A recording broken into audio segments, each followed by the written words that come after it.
Assalamualaikum warahmatullahi wabarakatuh. Pada kesempatan hari ini saya ingin berbagi tips seputar persiapan air kolam sebelum melakukan penebaran bibit ikan nila di media kolam terpal.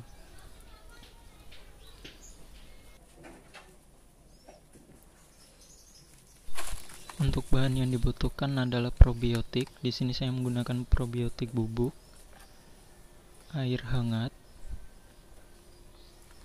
kemudian molase, air, dan garam kasar atau garam krosok.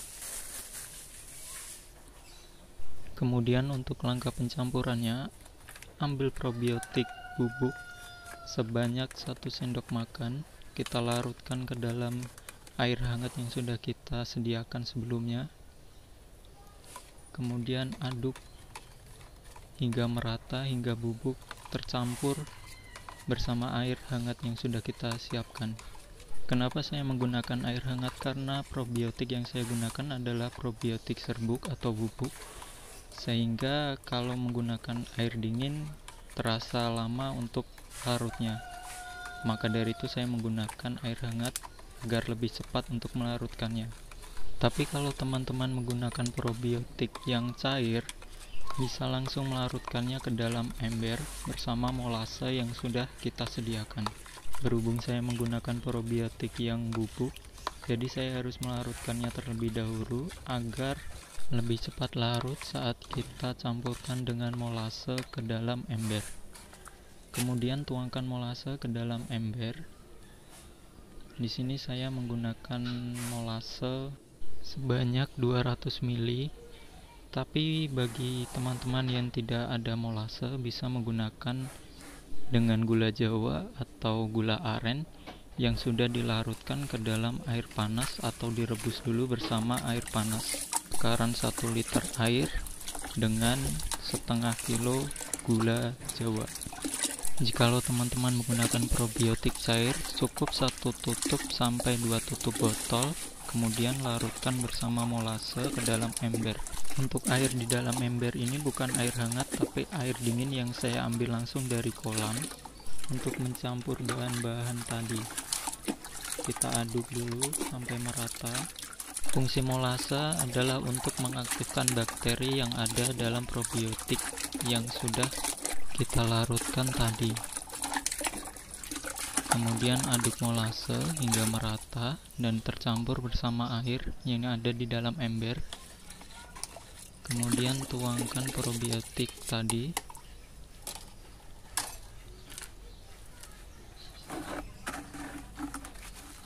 Aduk hingga tercampur merata bersama molase di dalam ember. Jika teman-teman menggunakan probiotik cair, cukup campurkan molase 200 hingga 300 ml bersama air 5 liter, kemudian aduk sampai merata. Kita diamkan selama 15 menit agar terjadi reaksi antara bakteri dan molase yang sudah kita campurkan bersama air yang kita aduk sampai merata.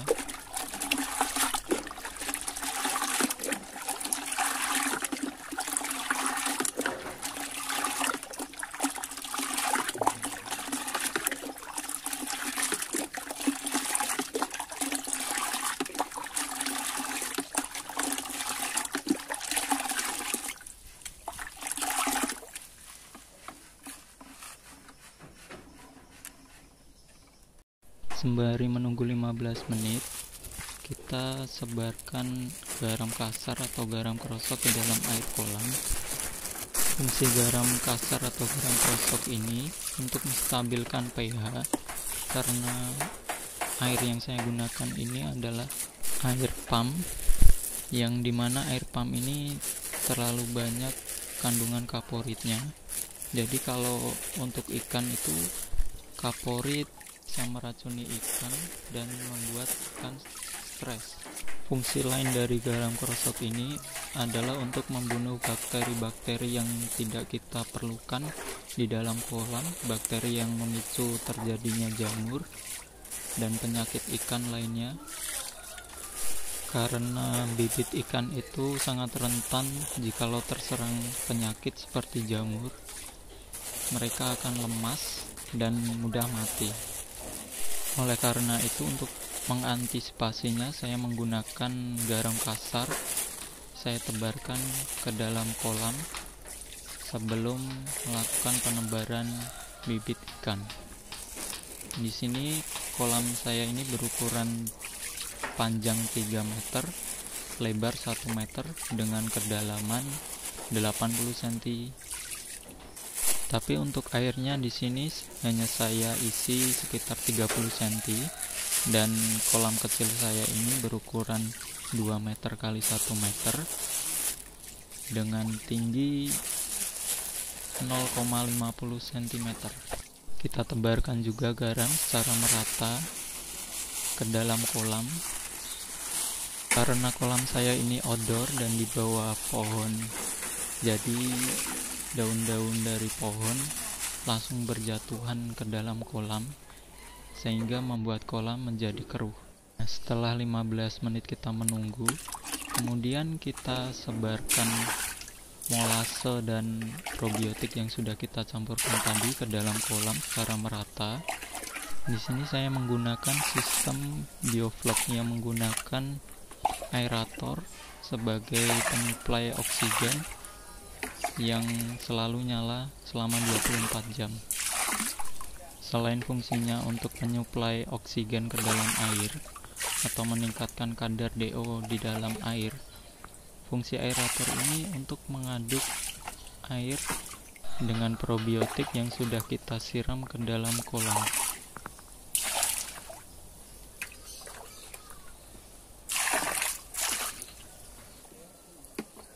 Kemudian kita pindah ke kolam kecil, kita sebarkan probiotik secara merata.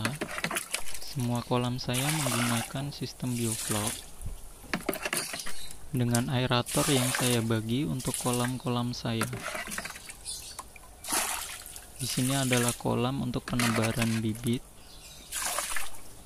dan inilah langkah untuk mempersiapkan air kolam sebelum penebaran bibit dilakukan. Sebaiknya penebaran bibit dilakukan pada pagi atau sore hari, jikalau pagi hari sebelum matahari terik, dan ketika sore hari ketika sinar matahari tidak terlalu panas atau tidak terlalu terik di kisaran jam 4 atau jam 5 sore, dan jangan terlalu malam.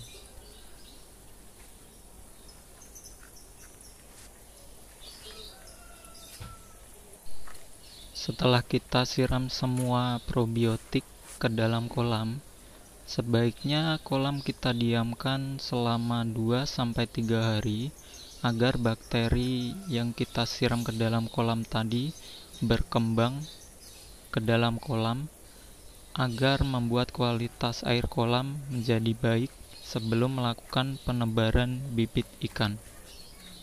Sekian tips dan semoga bermanfaat bagi teman-teman.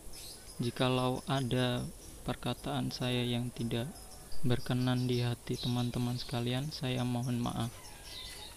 Sekian video dari saya.